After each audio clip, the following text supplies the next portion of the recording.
merci de votre fidélité à Télésud et bienvenue dans cette édition spéciale consacrée à la présidentielle française. Nous avons pour inviter aujourd'hui Marine Le Pen, qui est à la fois la présidente du Front National et la candidate de ce parti pour la présidentielle de 2012. Bonjour Marine Le Pen. Bonjour.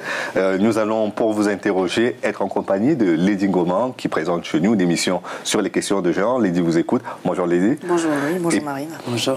Et pour commencer, je voudrais avoir votre réaction à la suite du décès du premier président de l'Algérie, Ahmed Ben Bella, qui est décédé dans la nuit du 11 avril. Enfin, beau parcours quand même. Bon. Non, ce qui est un peu si un constat à faire, c'est de s'apercevoir que les relations entre l'Algérie et la France ont jamais pu en réalité véritablement s'améliorer. Il reste des fractures ouvertes, il reste des blessures ouvertes, il reste toujours un fond de provocation et puis des relations pas claires, parce qu'après tout, c'est vrai que cette période a été très difficile, évidemment, pour la France. C'est une souffrance importante pour les rapatriés, ça a été une souffrance importante pour les harkis, envers qui le gouvernement français de l'époque s'est particulièrement mal comporté. Et on a quand même, si vous voulez, le sentiment qu'il y a toujours une sorte de revanche, comme si l'indépendance n'avait pas réglé justement les aspirations du peuple algérien. C'est assez étonnant au moment où effectivement Ben Bella meurt de voir que tout ça est quand même resté assez statique.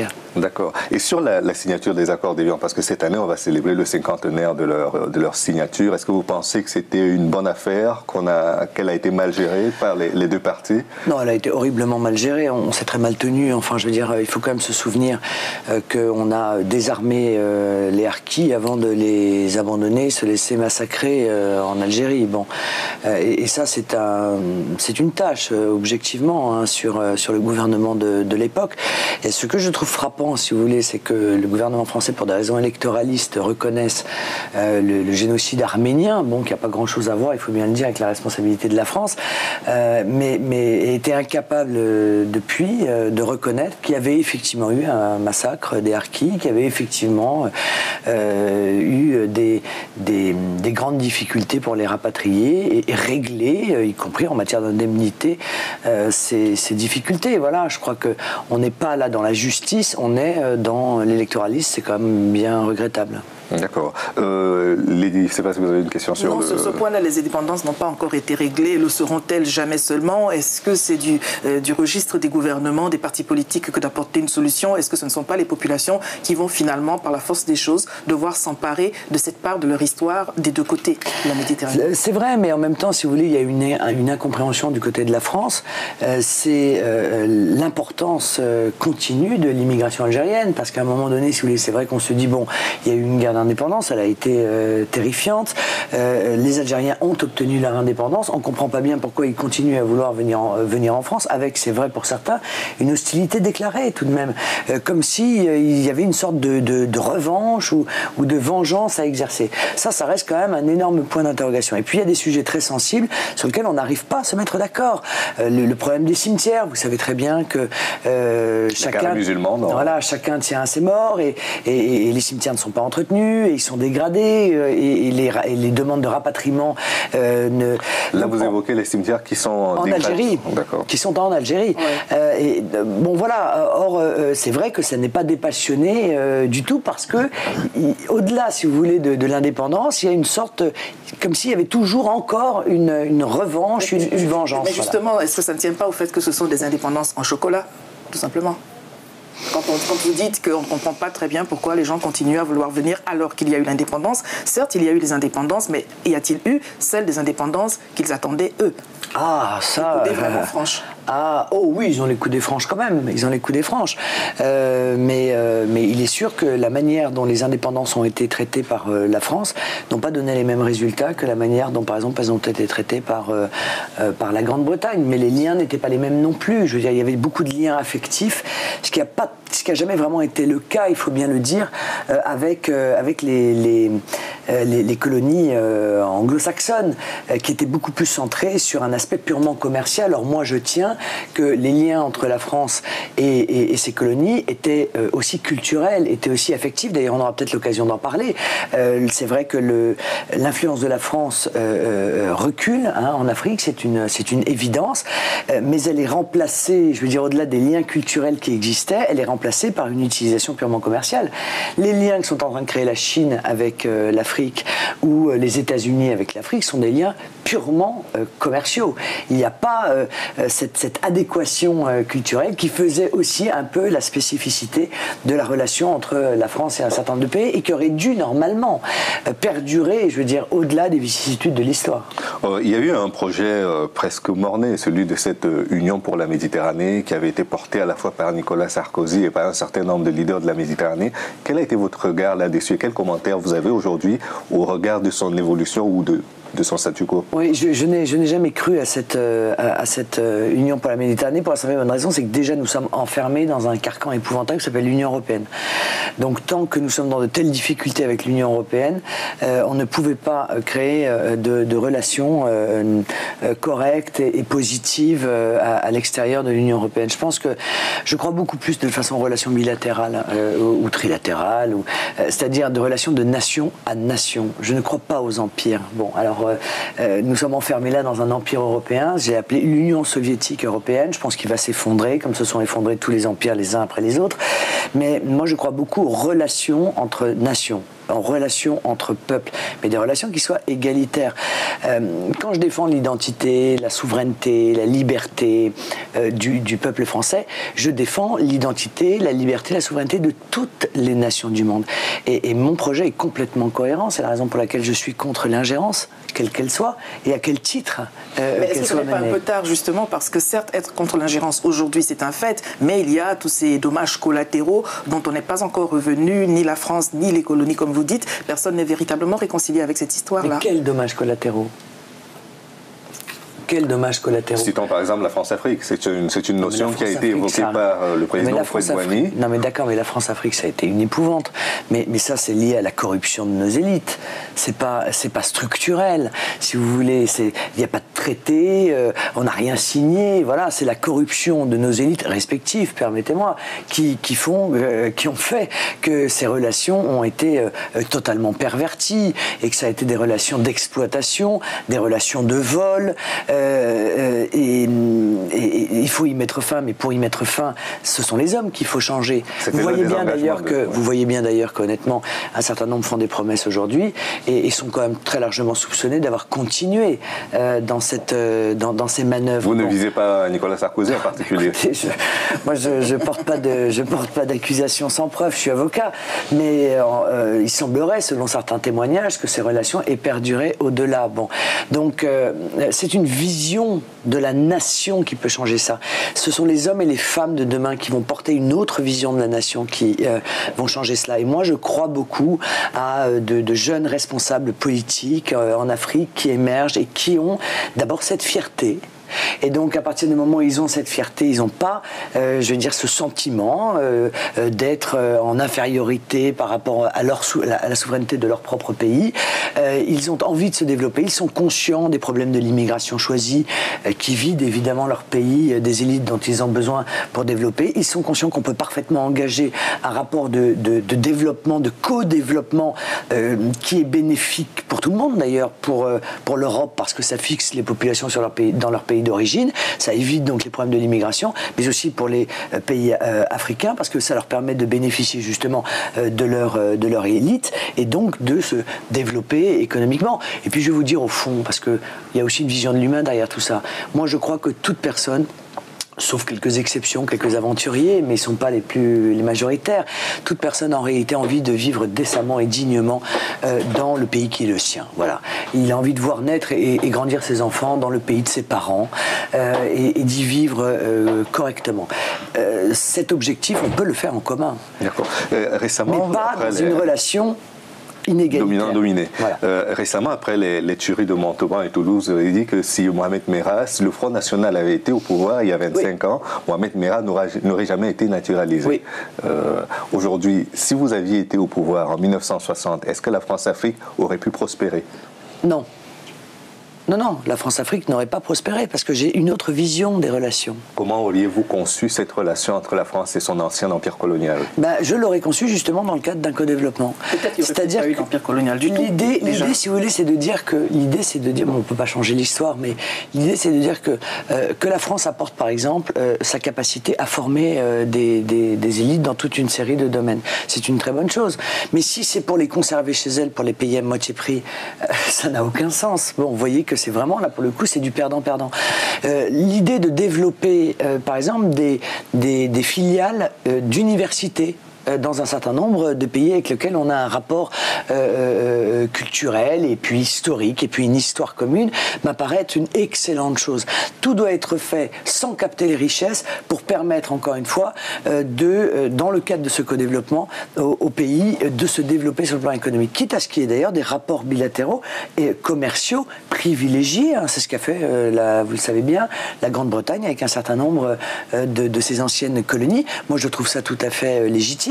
La francophonie, je veux dire, qui était quand même un espace, un critère peut-être de privilégié qui aurait dû être travaillé, a été abandonné complètement. Je veux dire, au point que d'ailleurs nos propres élites françaises parlent même plus français quand ils sont dans les sommets internationaux.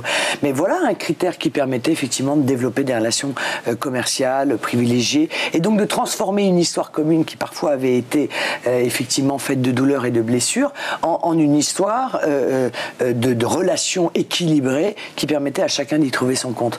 Bon, je n'ai pas le sentiment que ça a été fait, parce que le pouvoir politique est soumis aux multinationales, parce que les multinationales, c'est vrai, sont parties dans un concept de pillage en toutes circonstances. Et moi, je suis désolé, mais piller, par exemple, le sous-sol ou les ressources naturelles d'un peuple sans qu'il en bénéficie, est quelque chose qui est juste inadmissible. Nous sommes bien d'accord sur ce point-là, mais je voudrais, si vous permettez, revenir quand même sur la liberté des individus de choisir leur lieu de vie. Quand vous dites que ce serait bien que les uns et les autres puissent voir leurs enfants grandir dans le pays de leurs parents, que faites-vous des libertés individuelles? Et puis d'autre part, quel message adressez-vous, vous, aux Français de l'étranger, notamment ceux qui sont en Afrique? Ah oui, mais le problème, encore une fois, n'est pas d'interdire aux gens de pouvoir aller, mais de respecter des règles. Il y a des règles. Quand vous disiez tout à l'heure, Mohamed Merah n'aurait pas été français. Non, il n'aurait pas été français. Parce que moi, je considère que la nationalité française s'hérite ou se mérite. Ça veut dire qu'on ne peut pas accorder la nationalité française de manière automatique à n'importe quel voyou comme Mohamed Merah qui avait 15 condamnations à son actif. Devient voyou, on ne le n'est pas. Non, mais d'accord, 15 condamnations à son actif. Au moment où il devient français, il y a 15 condamnations à son actif. Doit-il le devenir? Non, il ne doit pas le devenir. Il y a en France des gens qui sont venus, qui respectent les règles, qui respectent les valeurs, qui travaillent, qui ne font pas parler d'eux, comme d'ailleurs l'immense majorité de ceux qui vivent en France. Et puis il y en a qui ne se comportent pas bien. Alors est-ce qu'on doit traiter tout le monde sur le même pied d'égalité? Ben non, on ne traite pas tout le monde sur le même pied d'égalité. Entre ceux qui se tiennent bien et ceux qui se tiennent pas bien, il y a une différence.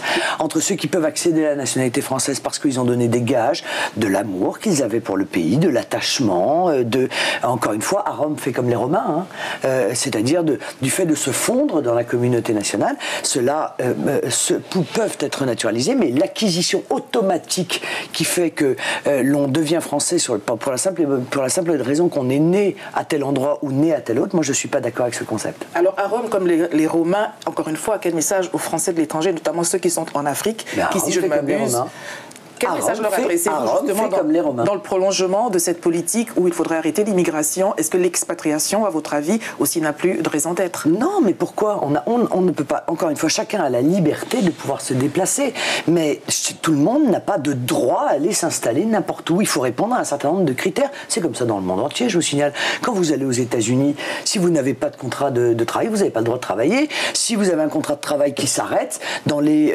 30 jours, on vous demande de repartir. partir. Il y a des règles. Or, je crois, moi, que les lois des nations sont supérieures, effectivement, aux libertés individuelles. De vrai. Et pourtant, on voit bien le sans-gêne des Français en Afrique. Mais le sans-gêne des Français en Afrique, c'est aux Africains de faire respecter leur mode de vie, leurs mœurs, leurs codes, leurs coutumes. Exactement comme c'est aux Français en France de faire respecter leurs mœurs, leurs codes, leurs coutumes.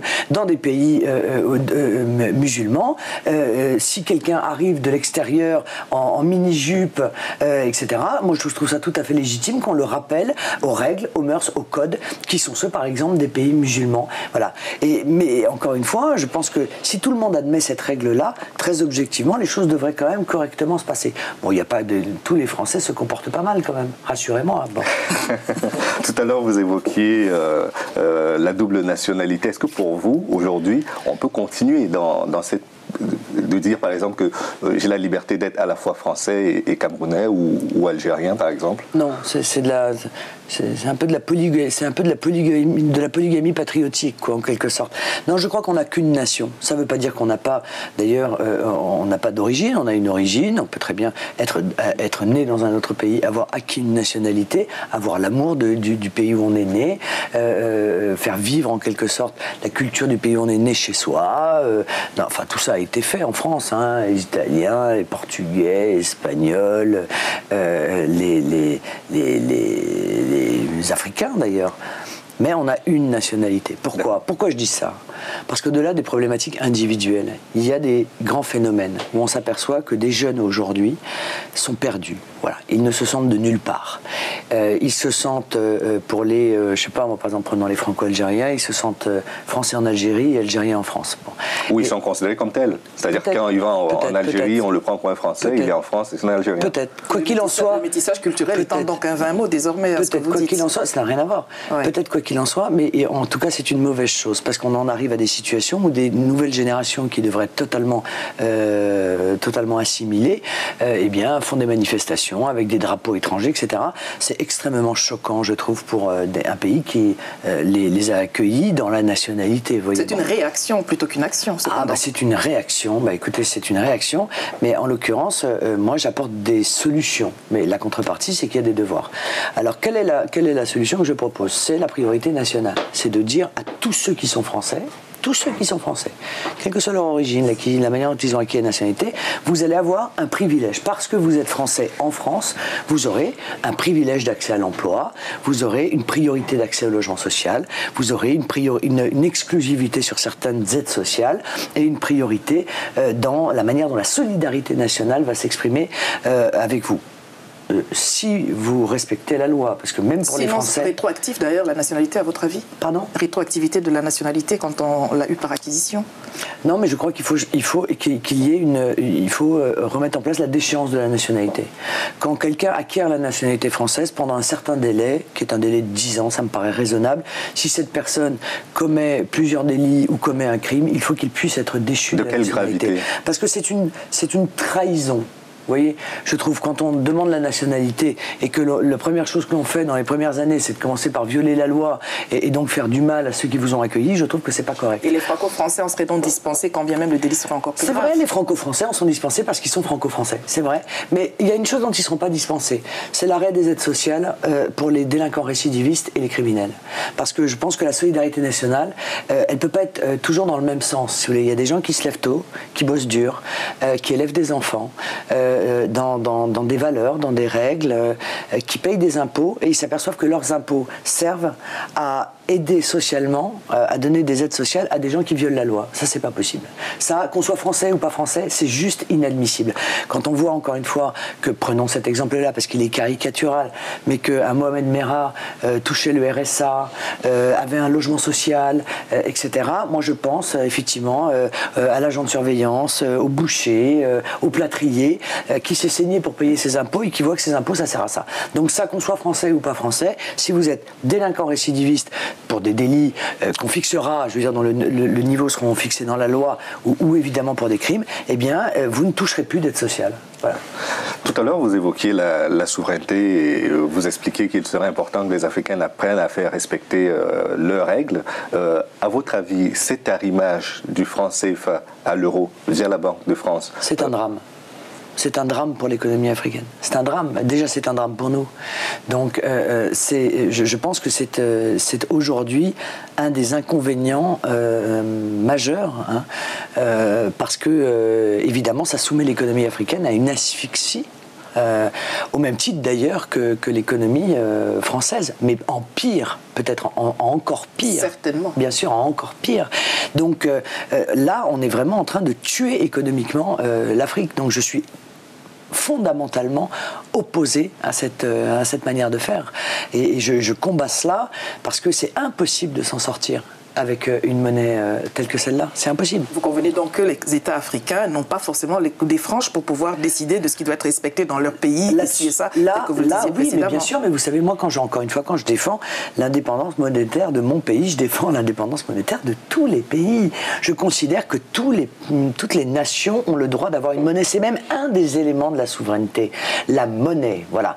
Et donc, je suis cohérente. Je veux dire, je considère pas que des pays ont des droits et que d'autres n'auraient pas les mêmes. Tous les droits que je réclame pour mon peuple et pour mon pays, je le réclame pour tous les peuples et tous les pays du monde. Voilà. Est-il plus facile de faire revenir tous les Français installés en Afrique qui vivent, comme on sait très bien, plutôt que d'arrêter l'immigration? Mais le problème que j'ai, moi, si vous voulez, c'est que j'ai 5 millions de chômeurs.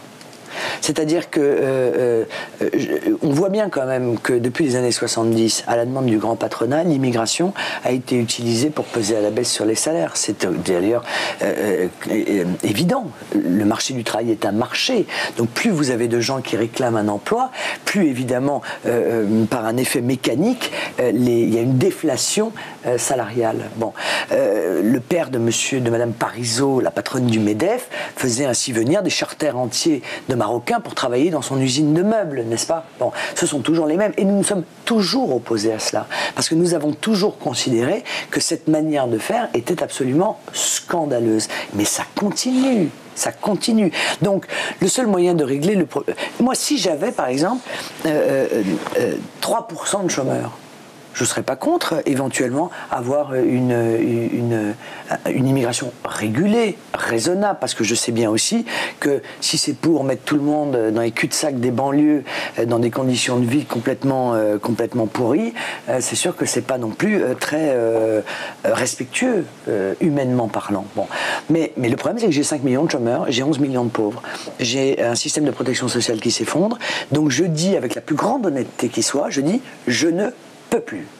Je ne peux plus. Je ne vais pas vous vendre l'idée que vous pouvez venir, que vous allez trouver l'Eldorado. Vous allez trouver l'horreur, la misère, la banlieue pourrie, vos gamins en bas des tours avec les trafics de drogue, les écoles où ils n'arriveront pas à s'assimiler. Pour la simple raison, c'est que quand il y a 15 nationalités différentes dans une classe, on ne sait plus qui s'assimile à qui d'ailleurs. Vous irez dans des quartiers où la République vous a abandonné à des réseaux de trafiquants, etc. Non, je ne veux pas faire ça. Ou alors coller dans des relogements, dans des hôtels pourris, insalubres, qui brûlent en faisant des... Non, non. Je préfère être ferme, effectivement, et dire, voilà, moi je ne peux plus. Immigration zéro? Là, pour l'instant, oui. Enfin, zéro, c'est jamais zéro. Moi, j'ai fixé à 10 000, parce que 10 000, c'est le seuil incompressible. Bon, mais pour l'instant, continuer à accueillir 200 000 personnes légalement par an, je les mets où, moi? Où? Je les loge où? Alors que j'ai 1,2 million de foyers qui attendent un logement social. Je les mets dans quelles écoles? Comment je les soigne? Vous voyez, c'est ça aussi le problème. C'est que c'est bien gentil, mais on voit bien que cette immigration, elle sert au patronat, au grand patronat, point. Je veux dire, elle est un inconvénient en réalité pour tout le monde, y compris, je le répète, pour les pays qui ont besoin de leur élite. Moi, quand je vois qu'il y a plus de médecins béninois en France qu'au Bénin, je trouve ça complètement absurde. Et de l'autre côté, quand vous voyez des Français tout à fait légitimes, hein, qui ont acquis la nationalité, qui respectent les règles, comme par exemple ceux qui ont remporté la Coupe du Monde en 1998, et qu'on continue de traiter de Français d'origine, Ah, mais c'est une vraie question, ça, tiens. Non, mais c'est une vraie question, parce que la réalité, c'est que ce sont les responsables politiques, pour des raisons électoralistes, qui ont créé cette espèce de sous-catégorie, en quelque sorte, de Français d'origine quelque chose. Bon, qui est réservé, c'est vrai, à l'immigration post-années 70. Parce qu'on ne dit pas Français d'origine italienne ou Français d'origine portugaise. Je veux dire, en une génération, les Portugais, les Italiens qui sont venus en France, les Polonais sont devenus Français, leurs enfants. Est-ce que c'est pas une question de couleur de peau tout simplement qui fait que ça peut être exact? Voilà. Non, je crois pas. Je crois que c'est vraiment une démarche électoraliste. C'est-à-dire que notamment la gauche, la droite après est venue à son soutien, mais la gauche, pour des raisons clientélistes, a en réalité créé une catégorie de gens à qui ils ont expliqué qu'ils étaient en danger, qu'ils étaient mal vus, que ceci, que cela, etc. Et on a renvoyer ces Français systématiquement à leurs origines. Je vous donne un exemple. Moi, j'ai été extrêmement choqué quand mes enfants sont rentrés de l'école primaire avec le petit papier en début d'année en disant « Voulez-vous prendre des cours de langue et de culture d'origine ?» Mais on est dans l'école de la République. On n'est pas là pour donner des cours de langue et de culture d'origine. On est là pour faire exactement l'inverse. C'est-à-dire que s'ils veulent apprendre la langue avec leur famille, ils le font. Mais l'école, elle est là justement pour permettre à tout le monde de se sentir français sans aucune différence, sans aucune distinction. Sans aucune distinction. Vous voyez, donc je pense que c'est quelque chose qui a été volontairement organisé, cela, pour permettre le développement de SOS Racisme, en expliquant à tout le monde qu'en réalité ils étaient tous victimes de racisme et donc ils avaient besoin d'être protégés. Et donc on a comme ça créé un état d'esprit qui est un état d'esprit qui aujourd'hui, à mon avis, a eu des conséquences dramatiques, parce que c'est vrai que beaucoup de Français se sentent amalgamés, peut-être, ou pas complètement intégrés à la société française. Pas complètement intégrés, assimilés. Il y en a aussi beaucoup qui n'ont aucun problème et qui se sentent complètement assimilés. Heureusement. Mais alors, oui, mais il y a des règles aussi à donner, vous comprenez? Il y a des règles à donner.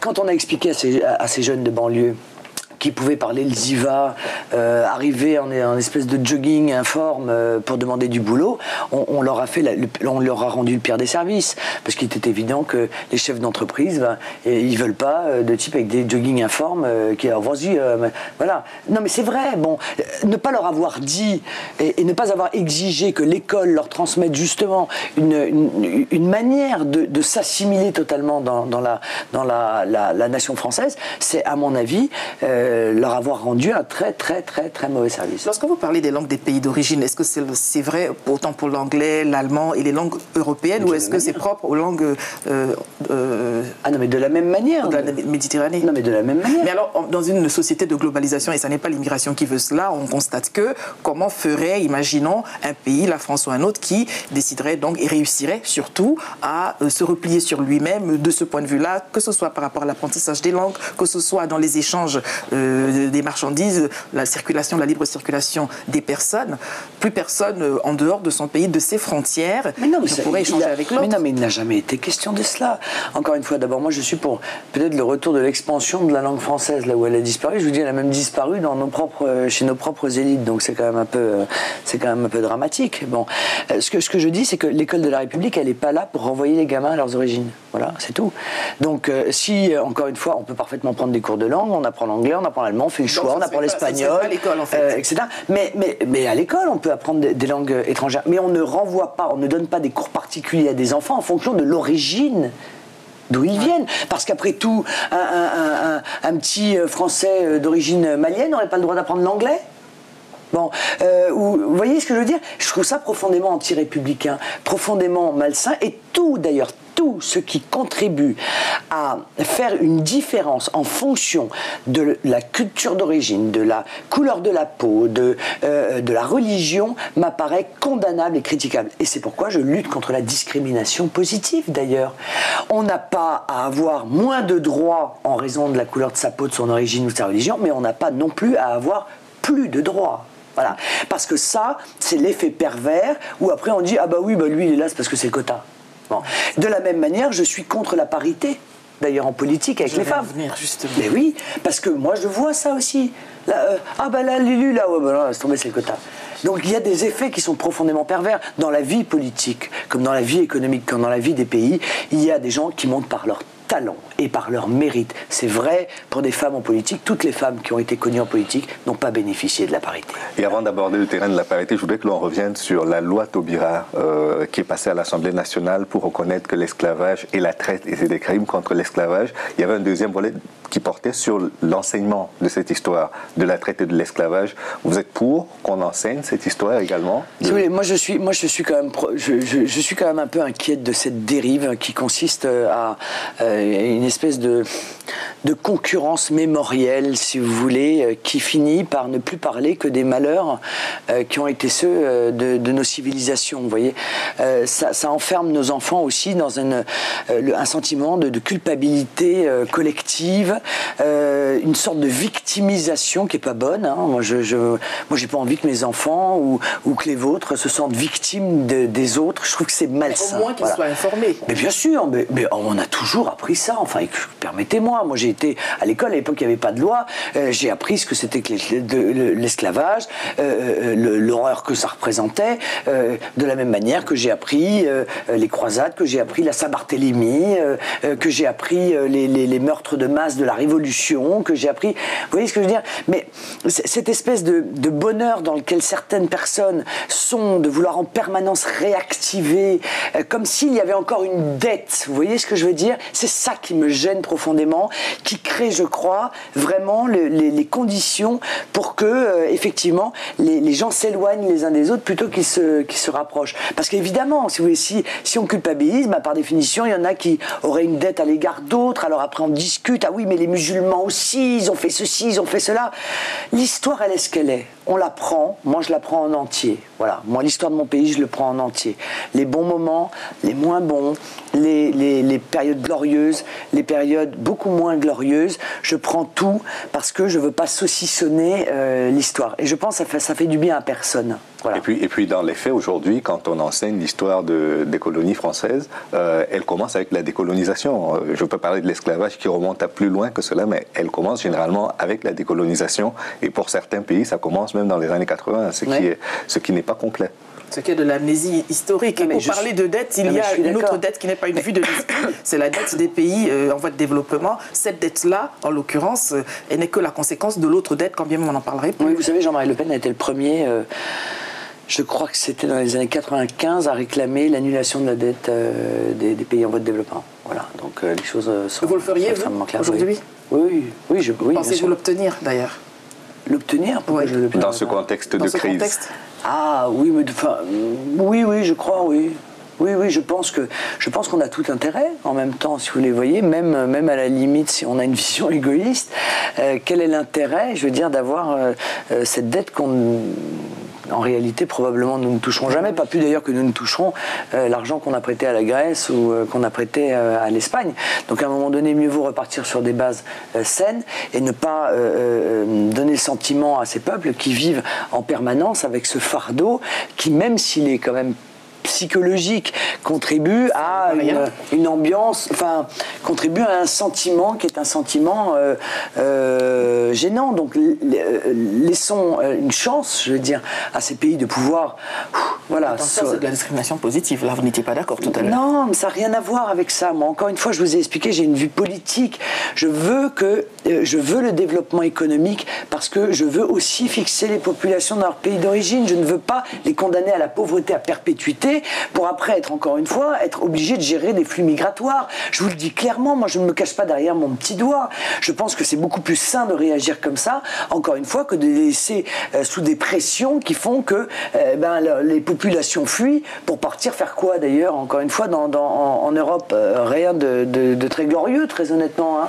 Parce que vivre des aides sociales, etc., c'est pas très glorieux. Enfin, je veux dire, moi, je n'espère ça pour personne. Si résorber l'immigration est facile, comment faites-vous, encore une fois, avec les Français de l'étranger qui ont là-bas tout de même un standing de vie auquel ils ne voudraient pas renoncer et revenir en France?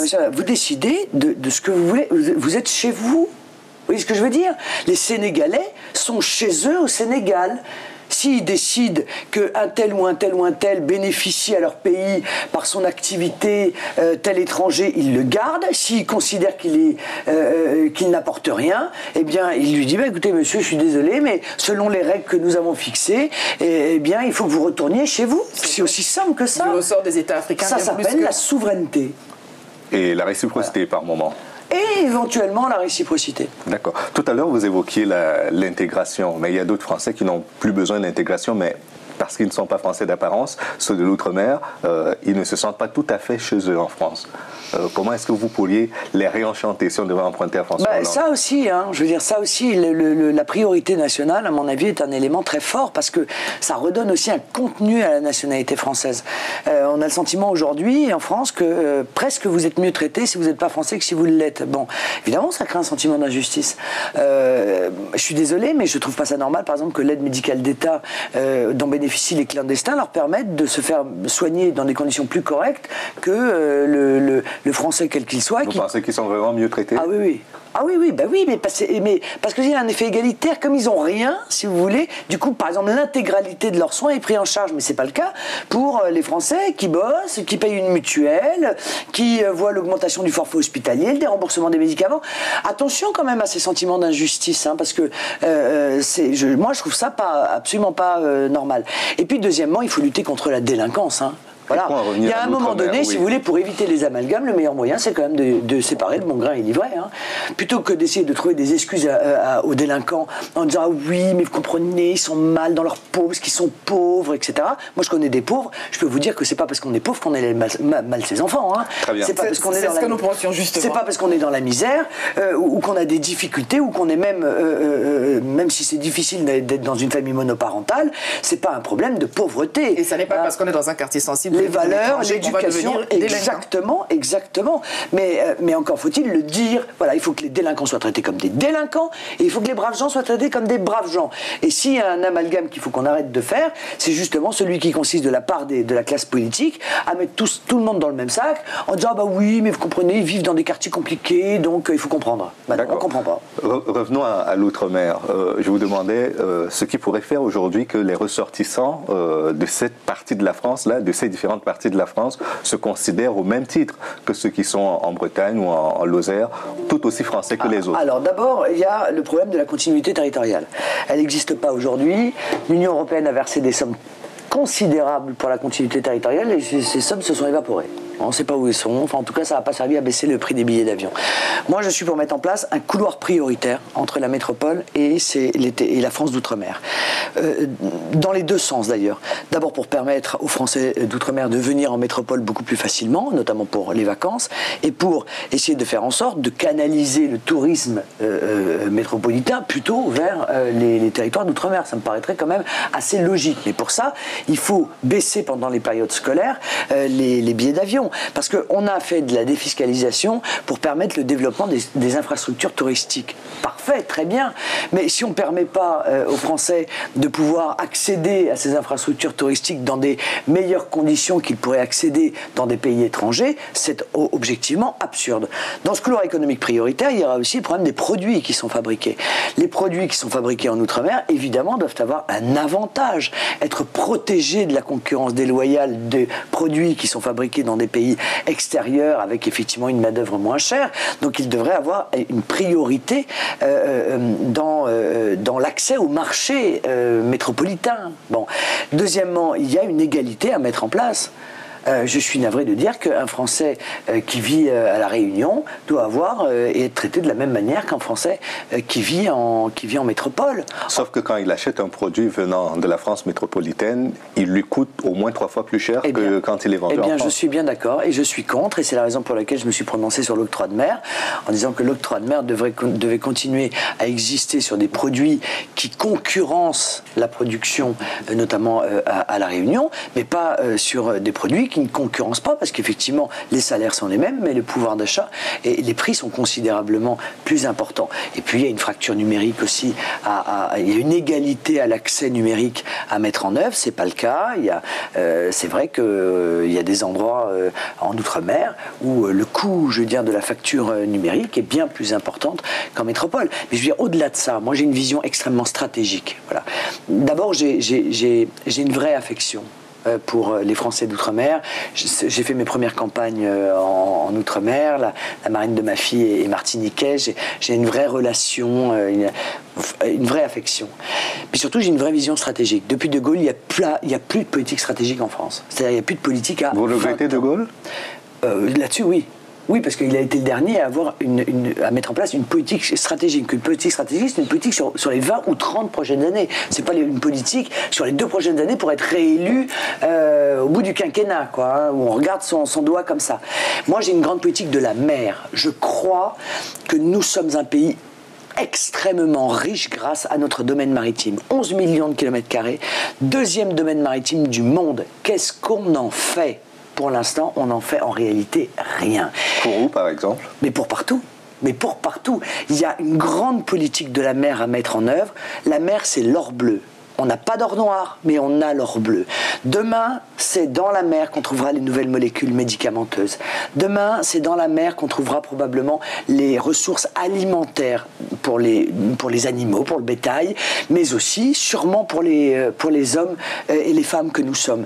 La mer, c'est de l'eau salée transformable en eau potable au moment où le monde manque d'eau. On maîtrise, la France, cette technologie.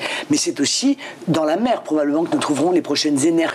Bon, par conséquent, lancer une grande, vaste politique stratégique de recherche, de développement de l'Ifremer, par exemple, dans chacun des territoires d'outre-mer, d'universités spécialisées dans ce travail-là, est à mon avis la grande politique qui permettrait aussi aux territoires d'outre-mer de se sentir totalement participer, si vous voulez, à l'enrichissement national. Parce que c'est vrai qu'il n'y a que les territoires d'outre-mer pour lesquels on se pose la question de savoir combien ça coûte ou combien ça rapporte. Je veux dire, on ne se pose pas cette question pour la Creuse, on ne se pose pas cette question pour le Bas-Rhin, mais on se pose cette question pour la Martinique ou pour la Guadeloupe. Donc ça aussi, c'est une question de fierté.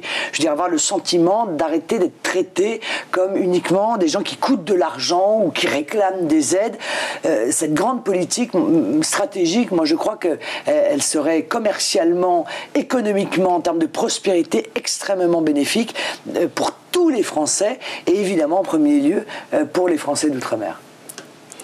Sur la parité, vous n'êtes donc pas d'accord pour la parité. Non. Comment comptez-vous réguler, en tout cas, les inégalités entre les femmes et les hommes, en rappelant que la moitié de la population en France est faite de femmes? Ça n'est pas qu'une vue de l'esprit, vous en avez certainement fait l'expérience, vous, en tant que femme politique, n'étant pas les plus nombreuses dans ce registre-là. Comment comptez-vous gérer les choses? Alors, je pense qu'en réalité, les difficultés pour les femmes de monter en politique sont plus liées au mode de scrutin qu'un problème de parité. C'est-à-dire que la proportionnelle permet aux femmes, en règle générale, d'être beaucoup plus présentes que le scrutin majoritaire à 2 tours. Donc je suis pour le développement de la proportionnelle. Mais moi, je suis présidente de parti politique. Hein, et je m'aperçois que cette loi sur la parité, qui oblige à avoir autant de femmes que d'hommes candidats, m'oblige à forcer des femmes à être candidates. Est-ce que c'est positif, ça? Est-ce que c'est incité ou est-ce que c'est forcé? Non, forcé. Là, je suis obligé de les forcer. Je suis obligé de les forcer. Pourquoi ? Parce que c'est vrai que encore, les femmes ont une réticence, peut-être qu'elles l'auront toujours d'ailleurs, une réticence à l'égard du monde politique. Elles le trouvent violent. C'est vrai que c'est une activité qui rentre en confrontation, il faut bien le dire, avec la vie de famille, puisque la politique, ça se fait le soir, la politique, ça se fait le week-end. Bon, et donc, si vous voulez, moi, être obligé de forcer des femmes à être candidates, je trouve pas ça positif non plus. Voilà. Et je m'aperçois que toutes les grandes figures politiques françaises, femmes, qui ont un peu marqué leur époque, n'ont pas bénéficié de la parité. Alors moi, les quotas par sexe, par couleur, par origine, je suis radicalement contre. D'ailleurs, on voit la manière dont ça a été utilisé, permettez-moi. Regardez les jupettes. Hein, les ministres femmes du gouvernement Juppé, au bout de quelques mois, jetées comme des vieilles chaussettes.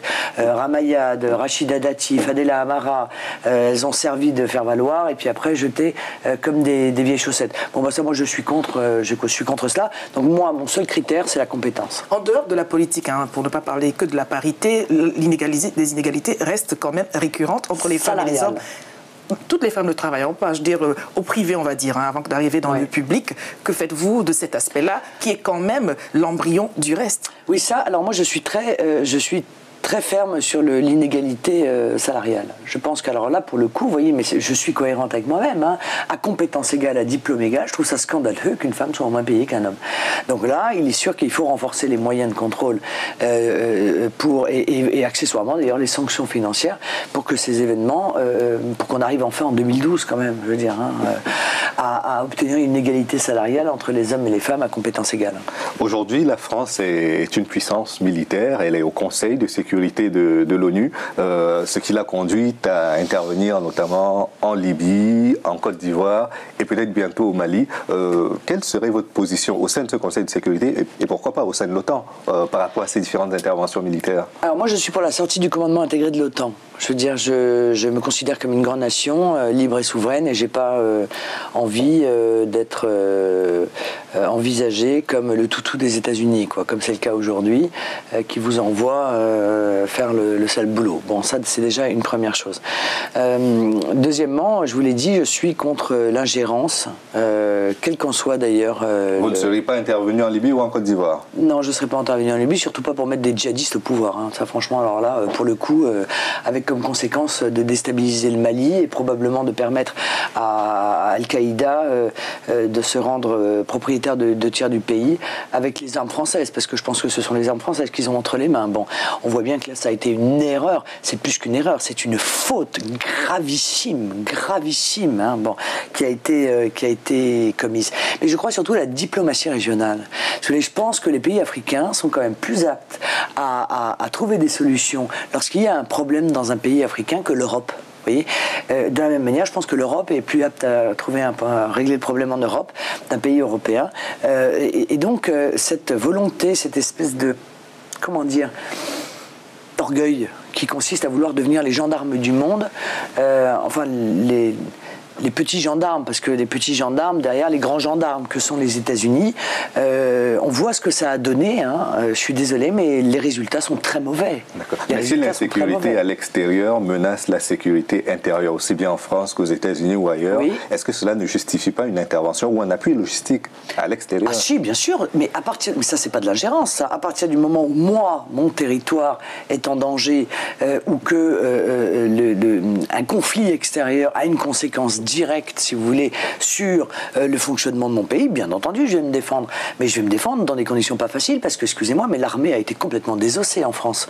Elle est éparpillée façon puzzle dans le monde entier, avec des missions qui sont parfois, et dans des guerres qui sont parfois complètement incompréhensibles, qui n'ont rien à voir avec l'intérêt de la France. Je pense évidemment à l'Afghanistan, mais surtout sur le plan matériel, sur le plan humain, elle a été profondément désossée. Donc notre force militaire est très affaiblie aujourd'hui. Bon.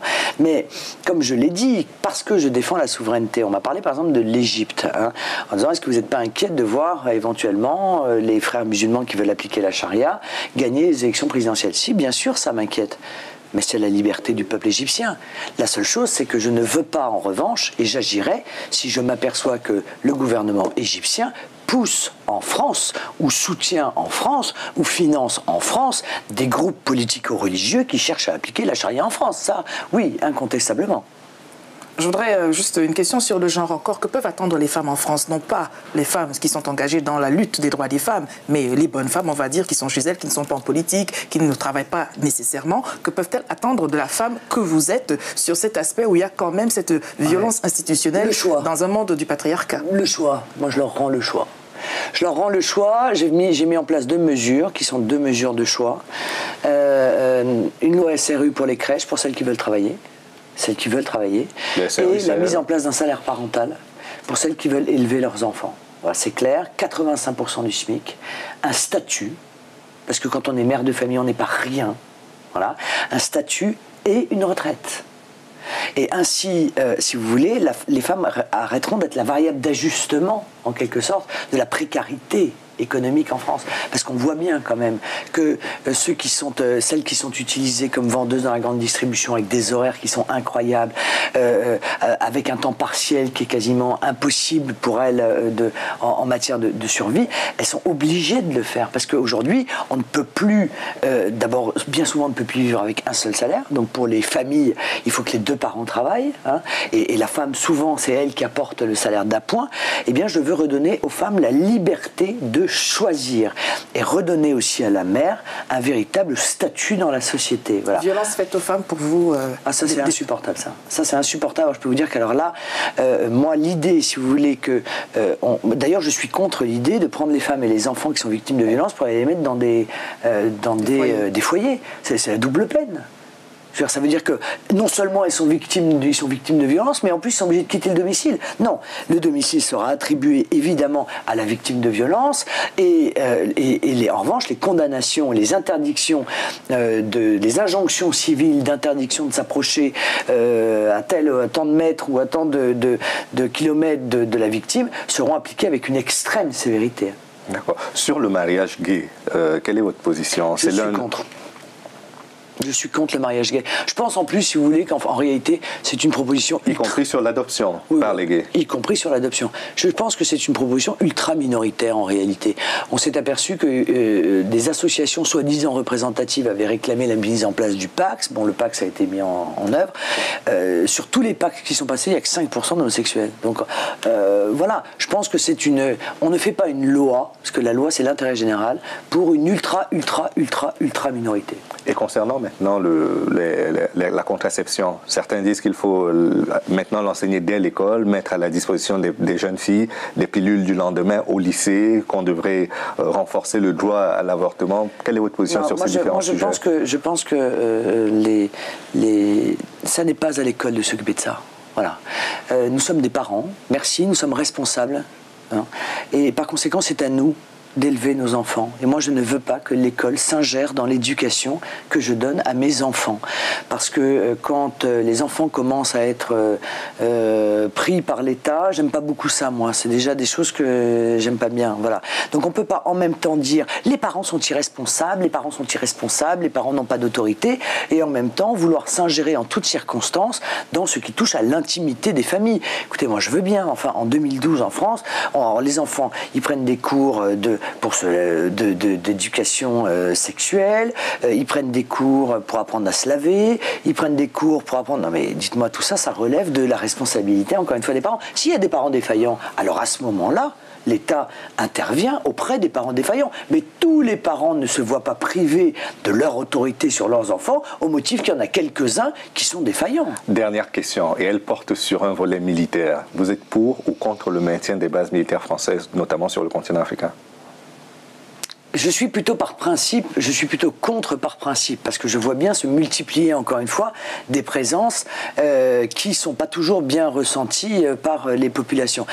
Je préfère, si vous voulez, une aide ponctuelle dans le cadre d'accords qui sont passés bilatéraux entre pays. Si un pays ami appelle à l'aide, bon, eh bien, à ce moment-là, s'il est victime lui-même d'une agression extérieure, mais ça a toujours été comme ça, mais l'idée, si vous voulez, d'avoir des présences qui peuvent être ressentie comme justement une ingérence ne m'apparaît pas positive dans le projet que je veux mettre en œuvre.